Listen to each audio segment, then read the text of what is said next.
ಬಾಗಲಕೋಟೆ ಜಿಲ್ಲೆ ಬದಾಮಿ ತಾಲೂಕಿನಲ್ಲಿ ಆಯೋಜಿಸಲಾದ ಐತಿಹಾಸಿಕ ಚಾಲುಕ್ಯ ಉತ್ಸವವು ಅದ್ಧೂರಿಯಾಗಿ ನಡೆಯಿತು. ಈ ಮಹತ್ವದ ಉತ್ಸವಕ್ಕೆ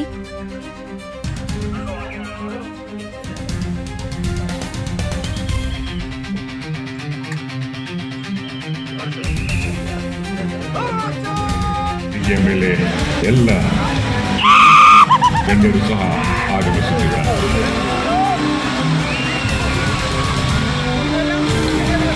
ಕರ್ನಾಟಕದ ಮಾನ್ಯ ಮುಖ್ಯಮಂತ್ರಿ ಶ್ರೀ ಸಿದ್ದರಾಮಯ್ಯ ಅವರು ಸೇರಿದಂತೆ ಹಲವು ಸಚಿವರು, ಸ್ಥಳೀಯ ಶಾಸಕರು ಹಾಗೂ ಜನಪ್ರತಿನಿಧಿಗಳು ಭಾಗವಹಿಸಿ ಕಾರ್ಯಕ್ರಮಕ್ಕೆ ಘನತೆ ತುಂಬಿದರು.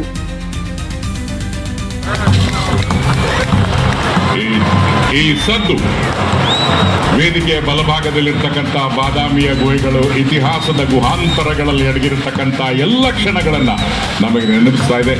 ಸನ್ಮಾನ್ಯ ಮುಖ್ಯಮಂತ್ರಿಗಳು ಇದೀಗ ಇದರ ಉದ್ಘಾಟನೆಯನ್ನ ಇದರ ಗಣ್ಯರೊಂದಿಗೆ ಸೇರಿ ಮಾಡುತ್ತಿದ್ದಾರೆ. ನಾಡಿನ ನಾನಾ ಭಾಗಗಳಿಂದ ಆಗಮಿಸಿದ ಸಾವಿರಾರು ಜನತೆ ಈ ಅದ್ಭುತ ಚಾಲುಕ್ಯ ಉತ್ಸವವನ್ನು ಕಣ್ತುಂಬಿಕೊಂಡು ಸಂಭ್ರಮಿಸಿದರು.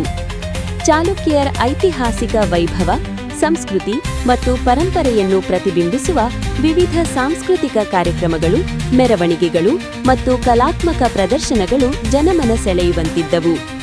ಈ ಉತ್ಸವವು ಬದಾಮಿ ಹಾಗೂ ಬಾಗಲಕೋಟೆ ಜಿಲ್ಲೆಯ ಪ್ರವಾಸೋದ್ಯಮಕ್ಕೆ ಹೊಸ ಉತ್ತೇಜನ ನೀಡುವ ಜೊತೆಗೆ ನಾಡಿನ ಶ್ರೀಮಂತ ಇತಿಹಾಸವನ್ನು ಮುಂದಿನ ತಲೆಮಾರಿಗೆ ಪರಿಚಯಿಸುವ ಮಹತ್ವದ ವೇದಿಕೆಯಾಗಿ ಪರಿಣಮಿಸಿತು.